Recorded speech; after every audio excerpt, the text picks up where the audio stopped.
put a tune in the bucket, I couldn't even carry it. How did I do this? I guess everybody always say I had the ear for music.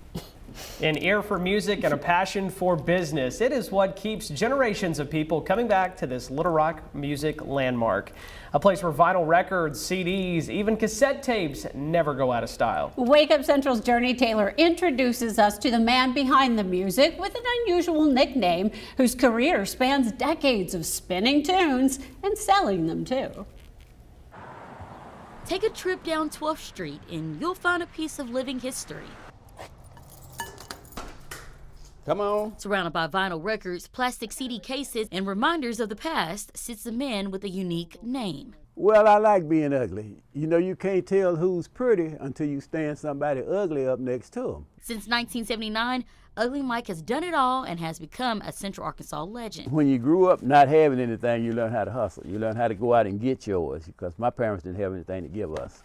But I've always been a go-getter. Ugly Mike's. Ugly Mike's Record Shop is a two-story building where you can find hits from the Supremes and Barbra Streisand on vinyl pressed in the 70s to the new music released just this year. There's so much music, in fact, Ugly Mike can barely keep up. I mean, and I look at all the albums I'd bought and I say, well, I think I'll put these up later.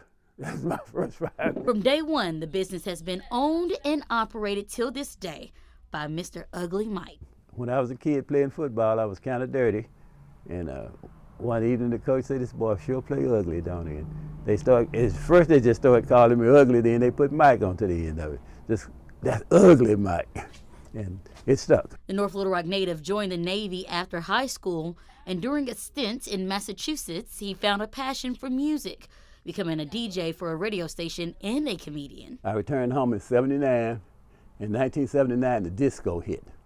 And it was hard for me to get a job steady. And I had gotten used to making money then, you know, making a few dollars. So I said, well, if I can't make any money, maybe I can go home and just open up my own store. And now, 45 years later, it's become a staple of the community and a place filled with music and memories. I am from West 12th Street. I grew up in Highland Court. We used to come over here and play Pac-Man. He had the Pac-Man machines in. And we'll come over here and he had little snacks. But it wasn't just snacks and a place to escape. For decades, Ugly Mike used his spot to put the spotlight on young artists. His record label, Cold Heat Records, gave aspiring stars a place to record their music and the counter space to get it out into the community. Everybody was the same. That's how I looked at it. You know, Johnny Taylor, go to the bathroom just like you.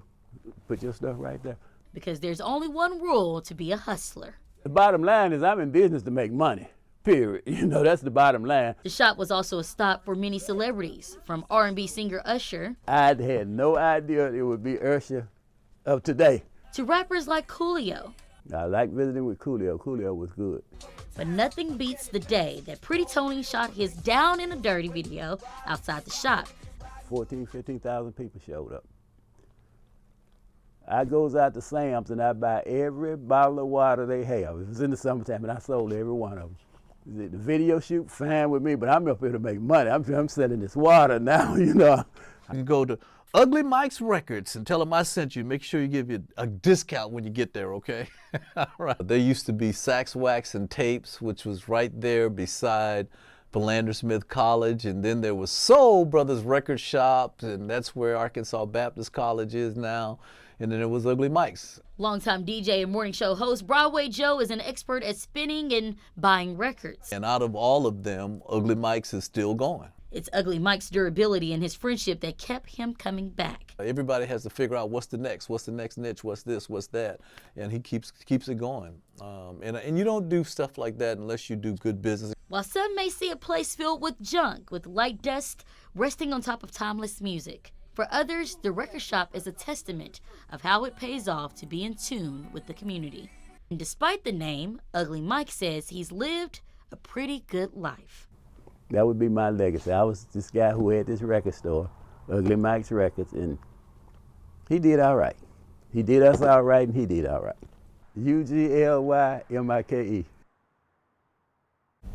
First, he is not Ugly Mike. He is quite handsome. Yes. That's And amazing. Still going. He needs to be historic Mike for all the memories and the legends he's had over the years. What an unbelievable gem on 12th Street you got to discover. Yes, funny Mike, beautiful inside and out, and it was absolutely an honor to be in the store with him. You guys, you have to understand the impact. He was a part of Little League baseball and Oh no, football. there's something I'm bigger. getting there, kid. I'm getting there, kid. He was a part of Little League baseball and football. He was impactful for the people over across the street at Highland Court, or also Highland Park, also in the military, but also impactful for me because this is where my parents met. So I told him that. He said, "No, your parents met in Little Rock." I said, "No, they met here at Ugly Mike's record shop." And he said, "It wouldn't be no you without me." And I said, "You know what? You're absolutely right, Mr. Mike." So Hayden had a good question. Well, I wonder too how many stories, just like the ones we just heard as well, you know, of folks moving out there. Oh yeah, we've been to Ugly Mike's. I grew up going to Ugly Mike's too.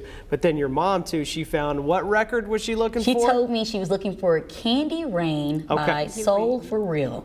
So she I know found the that one, record, and I guess my daddy found her. I So don't know. he was coming, she was leaving, Yes. and he blocked her He saw in. something he liked. He blocked her in the parking lot, and that's I guess that's why I'm here right now. And Journey So- is here to tell the story. Beauty and love found at Ugly Mike's. Yes, it's a community store, and I think we don't value, at least my generation doesn't value these stores anymore. Like being in the presence, being there, having this music, but also finding community, finding people in your community and being in those moments. This is something that we should never, we should cherish forever. Sure. And he said he's going to give it up in about 2 years. We'll see, but I can tell you this: even if he gives it up, there will never be another Ugly Mike. No. So, Thank Hidden you, Tim. gem. Love Yes. it. Scott?